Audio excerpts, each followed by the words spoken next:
Caríssimos, quem já me segue há algum tempo sabe que eu criei há muito tempo atrás um canal chamado Roda e Avisa, do qual esse aqui vai ser mais um episódio. Um episódio dessa vez peripatético. Normalmente o Roda e Avisa é gravado ao volante. O Roda e Avisa nasceu num momento bastante tumultuado da história do digital, que foi logo após a bolha, em 2003 mais ou menos, e que eu estava com muita dificuldade de articular ou ter alguma ideia muito concreta.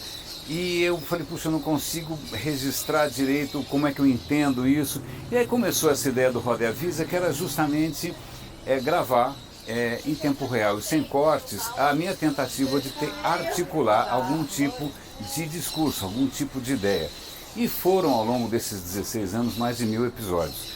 E hoje, por que eu estou gravando na rua? Simplesmente porque eu estou com uma ideia na cabeça que acho que finalmente eu consigo dar forma. Na verdade o pretexto é bastante pontual, mas talvez sirva para eu conseguir costurar algumas coisas que estão me inspirando, que eu tenho lido, que eu tenho visto e que pode eventualmente ser útil para vocês. Vamos ver se faz sentido aqui. O ponto de partida dessa reflexão aqui é uma reflexão sobre redes sociais, mais especificamente sobre o LinkedIn. Puxa vida, será que o LinkedIn está mudando um pouco de natureza, está mudando um pouco de perfil, está mudando um pouco a maneira como ele funciona? Isso foi uma discussão entre conhecidos e eu coloquei um ponto que, na minha percepção, talvez por já ter trabalhado em empresas que têm plataformas, que atendem centenas de milhões de pessoas, etc. e tal, por já ter visto, olha que legal, uma festa de aniversário, por já ter visto isso de perto, os bastidores, eu falei, olha, desculpa, mas toda plataforma que se preze, ela é quase como que a segunda lei da termodinâmica, é como a lei da entropia. Em algum momento ela começa a degringolar, ela começa a inflacionar e é muito difícil você resistir aos abusos. Os abusos começam, à medida que você descobre alguma fragilidade ou alguma maneira de explorar aquele ambiente em seu favor, as pessoas vão fazer isso massivamente e as plataformas padecem. É um risco para qualquer plataforma, isso baseado um pouco na minha experiência pessoal. Mas eu acho que eu consigo fazer um pouco mais do que isso e tentar colocar isso numa perspectiva um pouco maior. Que perspectiva é essa? Vamos ver se eu consigo falar isso para vocês. A questão é a seguinte, é lógico que a gente pode pensar sempre na escolha de cada um, na ética de cada um, na escolha individual. Mas eu acho, e pelo menos é o que eu tenho estudado nos tempos para cá, que o indivíduo sozinho não explica nada. Que a gente tentar entender como o indivíduo funciona também não explica tanto assim, não é tão poderoso. O que eu percebo é que quando você encara as pessoas como criaturas sociais, que evoluíram ao longo de milhões de anos, assim como os outros primatas evoluíram também, de uma maneira social, algumas coisas começam a fazer mais sentido. Em alguns livros que eu li recentemente, até vou dar o link aqui para o Leia Vale a Pena, que é um outro canal meu, onde eu costumo dar dicas de leitura, alguns livros tentam explicar o nosso comportamento do ponto de vista darwiniano, evolutivo. Quando você tinha grupos de primatas bastante pequenininhos que tinham que colaborar, até que é relativamente tranquilo, porque basta você saber quem é quem, quem é pai de quem é mãe de quem é que manda, quem é o chefe, quem não é, e você acaba de alguma maneira seguindo ali a ordem do grupo, colocando o grupo em primeiro lugar, sobretudo também porque se o grupo perceber que você está fazendo alguma coisa ruim, eles vão banir você ou eles vão punir você. Então num grupo pequeno, a questão da obediência e também a questão da conformidade, também mesmo a questão da punição, são mais fáceis de gerenciar. À medida em que os grupos crescem demais, que foi o que aconteceu com a espécie humana, que a gente começa inclusive a ser capaz de interagir, mosquitinho, de interagir com outros grupos, com grupos diferentes, etc., que você não conhece as pessoas, como é que você vai saber se você pode confiar? Bom, aí surgem várias questões, como por exemplo a questão da reputação. Como é que você vai ver qual é a reputação dessa pessoa? Eu consigo saber se ela tem uma boa reputação, se eu posso confiar nela, sim ou não?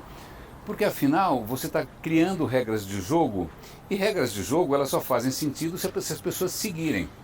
Porque se alguém um pouco mais oportunista, alguém mais malandro, fala, é o seguinte, eu vou fazer de conta que eu estou ajudando, mas eu não estou, porque na verdade eu quero me beneficiar no final, né? Se alguém resolve explorar essa fragilidade, se alguém resolve ser mentiroso, se alguém resolve enganar, puxa, como é que você se protege disso?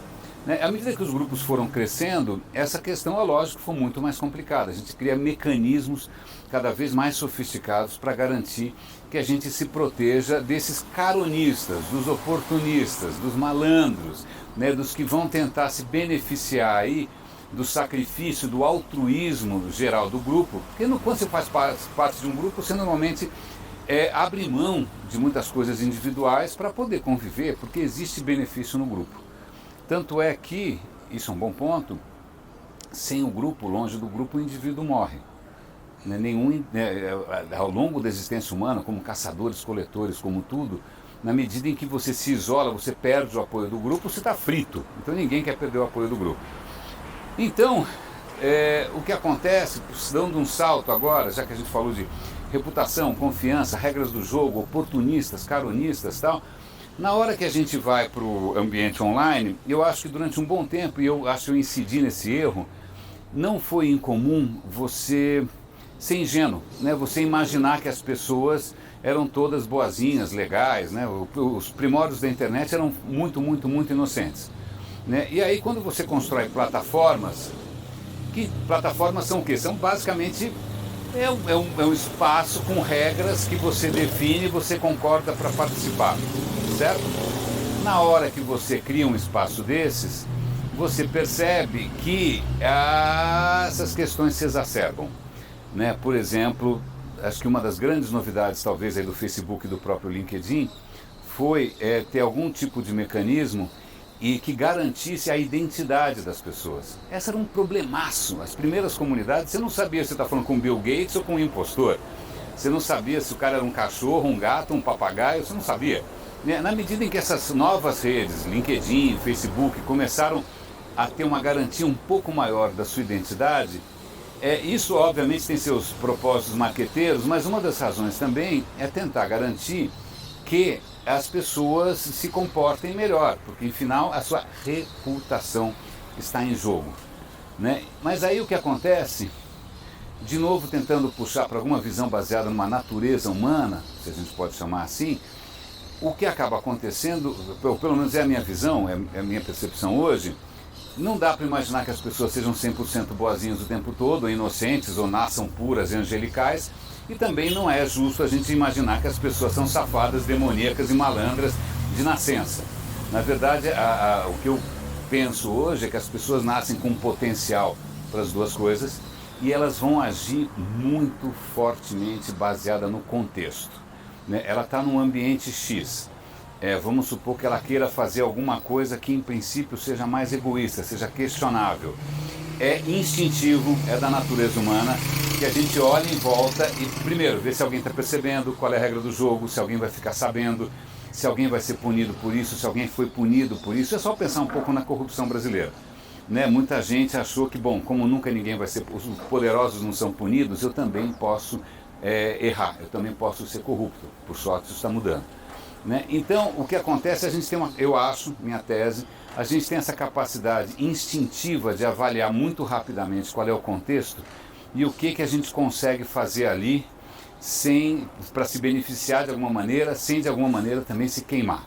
Então, esse tipo de cálculo em cima da reputação, do risco, do ganho, eu acho que veio de carona, é um pacote que veio junto com a nossa evolução, faz parte da nossa natureza. E aí o segredo para quem constrói plataformas, constrói ambientes, é como é que você cria um contexto que propicie, ou que favoreça, ou que inspire um comportamento bom, que de alguma maneira puna o comportamento ruim, e que de alguma maneira deixe claro para todos os envolvidos qual é exatamente aquilo que é aceitável ou não e quais são as consequências, porque se a gente não deixar isso claro, se a gente se basear no nosso bom mocismo, na nossa boa vontade ou no nosso otimismo, muito provavelmente a gente vai ter surpresas. De novo, quando a gente pensa sempre em termos individuais, a gente esquece que grande parte dos fenômenos emergem né, a partir de grupos de indivíduos. O indivíduo sozinho explica muito pouca coisa. E eu acho que de uns tempos para cá a gente tem muitos elementos aí para chegar à conclusão de que é possível sim de que alguns ambientes degringolem. Às vezes uma decisão equivocada, às vezes simplesmente descaso, às vezes descuido, às vezes a vontade de crescer demais, ou às vezes abrir a porteira, ou às vezes eu mesmo publico parte desses conteúdos aqui numa plataforma que ela é muito conveniente do ponto de vista técnica, mas ela é absolutamente leniente, complacente com abusos de spammers e de robôs. Talvez porque dê trabalho controlar, talvez porque isso de alguma maneira favoreça as métricas meio falsas. Eu não sei o que é. Eu sei que eu estou considerando, se eu continuo ou não nessa plataforma, que é o SoundCloud, notoriamente, justamente por causa disso. Embora seja uma ferramenta legal, embora seja uma ferramenta poderosa, eles não estão propiciando ali um ambiente para criadores em que seja realmente, em que vale a pena jogar esse jogo. Raríssimos, esse foi um episódio peripatético andante aqui do Roda e Avisa, com direito a parabéns a você, passarinhos, motocicletas, transeuntes. Espero que tenha ficado bom, espero que tenha valido a pena. Um grande abraço e até o próximo episódio.